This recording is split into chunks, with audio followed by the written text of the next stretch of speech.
ನನ್ನ ಹತ್ರ ಇರುವಂಥ ಹಳೆಯ ನಾಣ್ಯಗಳ ಕಲೆಕ್ಷನ್ ಇದು. ಇವಾಗ ಯಾಕಿಲ್ಲ ಈ ಪೈಸಾಗಳು? ನಾಣ್ಯಗಳ ನವೀಕರಣ ಆದಂತೆ ಅವುಗಳನ್ನು ಟಂಕಿಸುವುದರಲ್ಲಿ ಚೇಂಜಸ್ ಮಾಡಲಾಗುತ್ತದೆ. ಅವುಗಳಿಗೆ ದೇಶದ ಪ್ರಚಲಿತ ಆರ್ಥಿಕ ಸನ್ನಿವೇಶಕ್ಕೆ ತಕ್ಕಂತೆ ಅವುಗಳನ್ನು ವಿನ್ಯಾಸ ಮಾಡ್ತಾರೆ. ಮೇಲ್ಗಡೆ ನೀವು ನೋಡ್ಬೋದು 5 ಪೈಸೆ ಕಾಯಿನ್ಗಳು ಮತ್ತು ಕೆಳಗಡೆ 10 ಪೈಸೆ ಕಾಯಿನ್ಗಳು. 10 ಪೈಸೆ ಕಾಯಿನ್ಗಳನ್ನು ನೋಡಿ, ಅವುಗಳ ಕೆಳಗಡೆ ಇಯರ್ ಬರೆದಿದೆ. ಅವು ಯಾವ ಇಯರಲ್ಲಿ ಅವುಗಳನ್ನು ರಚನೆ ಮಾಡಲಾಗಿದೆ ಅಂತ ಅಲ್ಲಿ ಬರೆದಿದೆ. 1991ರ 10 ಪೈಸೆ ಕಾಯಿನಲ್ಲಿದೆ, 1990ರ ಕಾಯಿನ್, 1989ರಲ್ಲಿರುವ 20 ಪೈಸೆ ಕಾಯಿನು, 87ರಲ್ಲಿರುವ 20 ಪೈಸೆ ಕಾಯಿನ್. ಇವಾಗ ಈ ಎಲ್ಲ ಕಾಯಿನ್ಗಳು ನಮಗೆ ಎಲ್ಲೂ ಹೊರಗಡೆ ನೋಡಿ ಸಿಗೋಕ್ಕೆ ಸಾಧ್ಯ ಇಲ್ಲ. ಇವುಗಳು ಯಾರಾದರೂ ಹತ್ರ ಅವನ್ನ ಕಲೆಕ್ಷನ್ಸ್ ಮಾಡಿ ಇಟ್ಕೊಂಡಿರ್ತಾರಲ್ಲ, ಅವರ ಹತ್ರ ಮಾತ್ರ ಇವುಗಳನ್ನು ನಾವು ನೋಡ್ಬೋದು. ನಮ್ಮ ಅಜ್ಜಿ ತಾತ, ನಮ್ಮ ಚಿಕ್ಕಪ್ಪ ಚಿಕ್ಕಮ್ಮ, ಯಾರು ಇವರು ದೊಡ್ಡವ್ರ ಹತ್ರ ಈ ಕಾಯಿನ್ಗಳನ್ನು ನಾವು ನೋಡ್ಬೋದು. ಮತ್ತು 25 ಪೈಸೆ ಕಾಯಿನ್ ಇದೆ. ಇಲ್ಲಿ ನೋಡಿ, 1965ರ 3 ಪೈಸೆ ಕಾಯಿನ್ ಇದೆ.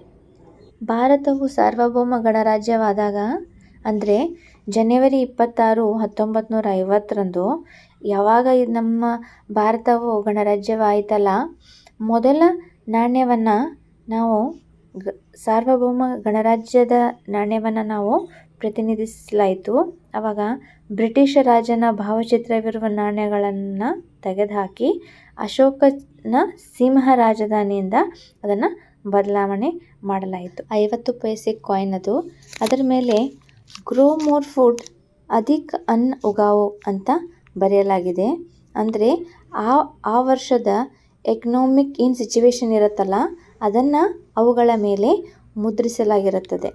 ಇಲ್ಲಿ ನಾವು ನೋಡ್ಬೋದು, ನಾಣ್ಯಗಳು ನವೀಕರಣವಾದಂತೆ ಅವುಗಳ ಸ್ಟ್ರಕ್ಚರಲ್ಲಿ ಮತ್ತು ಅವುಗಳ ಫಾರ್ಮ್ಯಾಟಲ್ಲಿ ಯಾವ ರೀತಿ ಬದಲಾವಣೆಯಾಗಿದೆ ಅಂತ ವರ್ಷಕ್ಕೆ ಅನುಸಾರವಾಗಿ ಅವುಗಳಲ್ಲಿನ ಬದಲಾವಣೆಯನ್ನು ನೋಡ್ಬೋದು ನಾವು. ಇಂಡಿಯನ್ ರುಪೀಸ್ನ ಹಳೆಯ ನಾಣ್ಯಗಳು ಹೇಗೆ ಕಾಣಿಸ್ತಾ ಇದ್ವು, ಅವುಗಳನ್ನು ನಾವು ಮಕ್ಕಳಿಗೆ ತೋರಿಸಬೇಕು.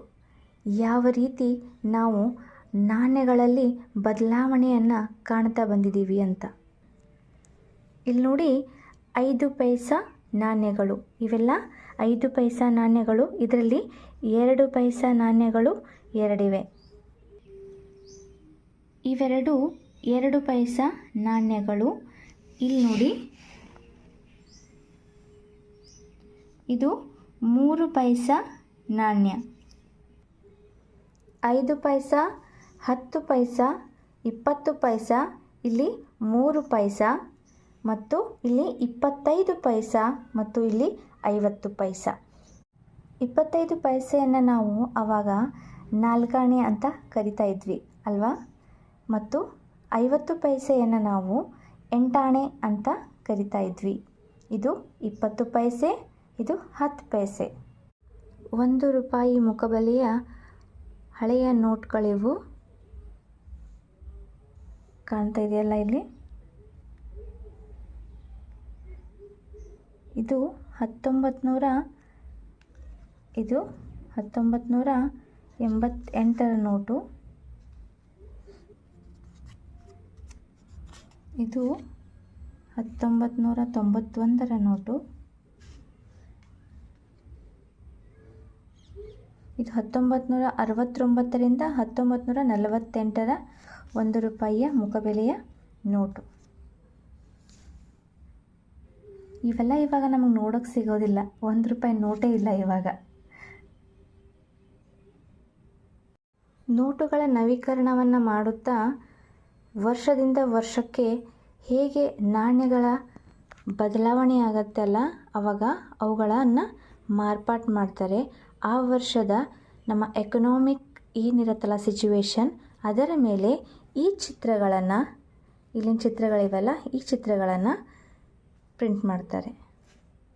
ಇಲ್ಲಿ ಕನ್ನಡದಲ್ಲಿಯೂ 1 ರೂಪಾಯಿಗಳು ಅಂತ ಅಲ್ಲಿ ಬರೆದಿರುತ್ತೆ. 1972ರಲ್ಲಿ 2 ರೂಪಾಯಿ ನೋಟ್ಗಳನ್ನು ಚೇಂಜ್ ಮಾಡಲು, ಅವುಗಳನ್ನು ಬದಲಿ ಮಾಡಲು ಪ್ರಯೋಗವಾಗಿ ಕುಪ್ರು ಮತ್ತು ನಿಕ್ಕಲ್ ಎಂಬ 2 ಲೋಹಗಳನ್ನು ಬಳಸಿಕೊಂಡು 2 ರೂಪಾಯಿ ಪರಿಚಯಿಸಲಾಯಿತು. ಆವಾಗ 5 ರೂಪಾಯಿ ನೋಟು ಇದು ಇವಾಗ ಚಾಲ್ತಿಯಲ್ಲಿಲ್ಲ. ಇದು 10 ರೂಪಾಯಿಯ ಹಳೆಯ ನೋಟು. 1917ರಿಂದ 1984ರಲ್ಲಿ ಚಾಲ್ತಿಯಲ್ಲಿದ್ದ 5 ರೂಪಾಯಿ ಕಾಯಿನ್ ಇದು.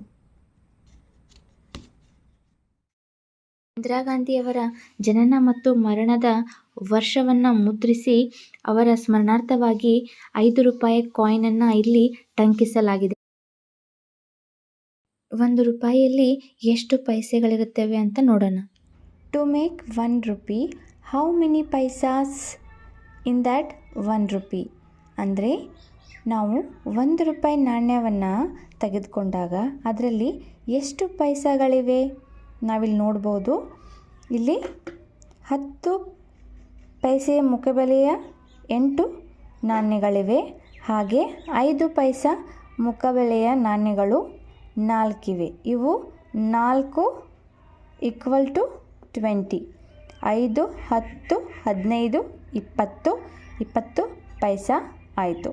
ಇಲ್ಲಿ 80 ಪೈಸಾ ಪ್ಲಸ್ 20 ಪೈಸಾ ಕೂಡಿದರೆ 100 ಪೈಸಾ.